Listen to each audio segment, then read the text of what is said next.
जय हिंद प्यारे बच्चों आज के इस वीडियो के अंदर हम क्लास 10th के दो इम्पोर्टेंट मेथड जिनका नाम है एलिमिनेशन मेथड और सब्स्टिट्यूशन मेथड के बारे में डिस्कस करने वाले हैं और उसको सॉल्व कैसे करते हैं इसके बारे में हम सीखेंगे। तो बहुत छोटा वीडियो होने वाला है बट बहुत इंपॉर्टेंट होने वाला है आपके लिए, क्योंकि क्लास 10th के बोर्ड एग्जामिनेशन में एक मेथड ज़रूर आता ही आता है। तो आइए स्टार्ट करते हैं। सबसे पहले हम बात करेंगे एलिमिनेशन मेथड की। ठीक है, जैसा कि ये नाम बता रहा है एलिमिनेशन मेथड, एलिमिनेट कर देना, कुछ रिमूव कर देना। ठीक है, किसी चीज़ को हटा देना कम्प्लीटली। तो यहाँ पर आप देखेंगे हमारे पास दो इक्वेशन है, इक्वेशन 1 और 2। ठीक है, अब दोनों ही इक्वेशन में हम देखें तो दो वेरिएबल्स हैं m और n। ठीक है, तो हमें क्या करना है, किसी भी एक वेरिएबल को एलिमिनेट कर देना है। तब आप कहेंगे एलिमिनेट कैसे करें, तो सेम नहीं है। तो सबसे पहला स्टेप हमारा क्या है कि जो आपने किसी भी एक वेरिएबल को सेम बनाना है कोफिशिएंट के रूप में, जिसके दोनों के कोफिशिएंट क्या होने चाहिए, सेम होने चाहिए। और आप बनाएंगे किस वाले को, ये भी एक ध्यान रखने वाली बात है। देखिए यहाँ पर n वाले के साथ एक जगह माइनस है और एक जगह प्लस है, तो अगर आप इसको चेंज करेंगे तो आपको साइन चेंज नहीं करने पड़ेंगे। आइए स्टार्ट करते हैं। करना कैसे होता है एलिमिनेशन मेथड। अभी मैं सिर्फ सिंपल इक्वेशन लिख रहा हूँ जो ऑलरेडी गिवन है। आपने क्या करना है, सपोज करो मुझे n के वेरिएबल कोफिशिएंट को सेम करना है, क्योंकि माइनस और प्लस से मुझे साइन चेंज नहीं करने पड़ेंगे। तो मैं क्या करूँगा, यहाँ n के साथ कुछ नहीं मतलब 1 है। ठीक है, तो जो कोफिशिएंट n का उस इक्वेशन में है, उस कोफिशिएंट से आपने दूसरी इक्वेशन को मल्टीप्लाई करना है। ऊपर वाली इक्वेशन 1 में कोफिशिएंट कितना है 2, तो उसको नीचे वाली पूरी इक्वेशन के साथ मल्टीप्लाई करना है 2 को। नीचे वाली इक्वेशन में n का कोफिशिएंट क्या है 1, तो आपने ऊपर वाली इक्वेशन को पूरे के साथ किससे 1 से मल्टीप्लाई करना। ठीक है, करते हैं। 1 से मल्टीप्लाई करने के बाद आप देखेंगे तो इसमें कोई चेंज नहीं आएगा। 2 से मल्टीप्लाई जब हमने किया तो चेंजेस आ गए। और अब आप देखेंगे कि n वाले दोनों ही कांस्टेंट सेम है। ठीक है, कांस्टेंट सेम होने का हमें एक फ़ायदा हो गया कि अब हम इसको इजीली कैंसिल कर सकते हैं। अब दूसरा तरीका देख लीजिए, अगर यहाँ पर दोनों ही प्लस होते, मैं ये भी आपको बता देता हूँ। सपोज करिए दोनों ही n प्लस में हो गए पर कोफिशिएंट सेम है, तो इस केस में आप क्या करेंगे, साइन चेंज करेंगे। ठीक है, जो प्लस था वो माइनस हो जाएगा और जो माइनस होगा वो प्लस हो जाएगा। इस केस में ऐसे कैंसिल होगा।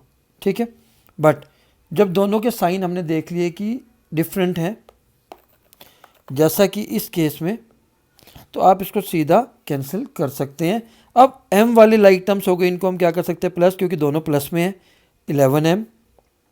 ठीक है, 17 और 16 दोनों प्लस में है तो 33। m की वैल्यू निकालनी होगी तो 33 डिवाइडेड बाय 11। जब आप इसको कट करेंगे तो m की वैल्यू आ जाएगी 3। इस m की वैल्यू को आप इस दोनों किसी भी इक्वेशन में पुट कर सकते हैं। मैं 5m वाली इक्वेशन में पुट कर रहा हूँ, m की जगह 3। 15 minus 2n is equals to 17। 15 को दूसरी साइड करेंगे, लेकर जाएंगे तो minus 2n is equals to 17 minus 15। Minus 2n, 17 में से 15 गया तो 2, n की वैल्यू आ जाएगी 2 माइनस 2 डिवाइडेड बाई 2, यानी कि -1। इतना करने के बाद अगर आपको अपना आंसर चेक करना है कि आपका आंसर सही है या गलत, आप वेरीफाई कर सकते हैं।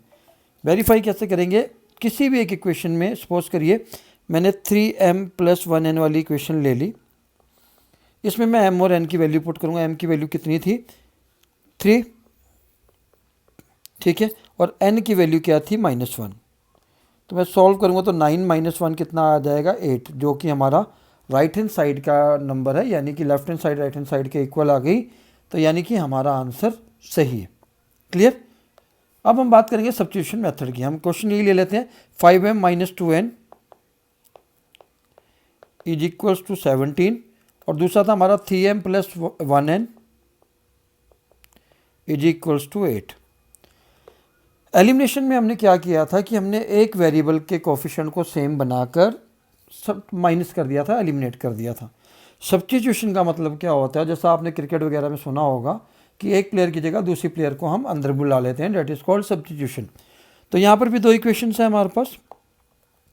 आपने कुछ नहीं करना है, किसी एक इक्वेशन से मैं सेकंड इक्वेशन से फ्रॉम इक्वेशन 2, क्योंकि मुझे ये ईजी लग रही है इसलिए मैंने इससे क्या किया, n की वैल्यू निकाल ली।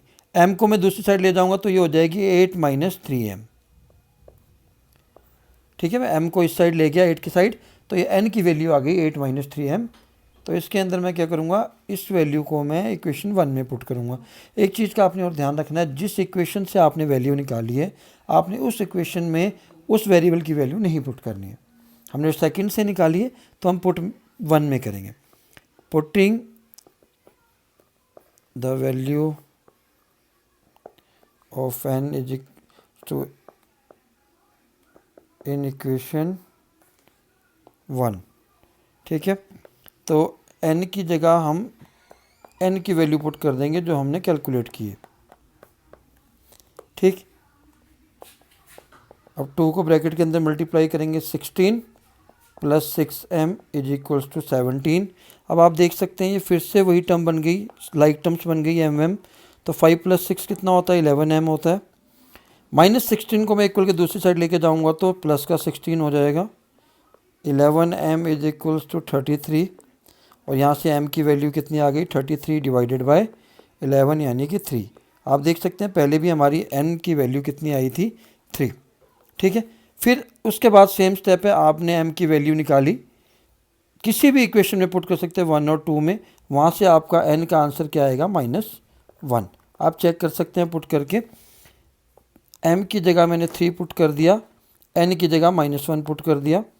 9 - 1 कितना होता है, 8, जो कि हमारे राइट हैंड साइड के इक्वल है, यानी कि हमारा आंसर सही है। तो प्यारे बच्चों ये दो मेथड हमने सीखे हैं। इसके अंदर पहले मेथड का नाम क्या था हमारा, एलिमिनेशन मेथड।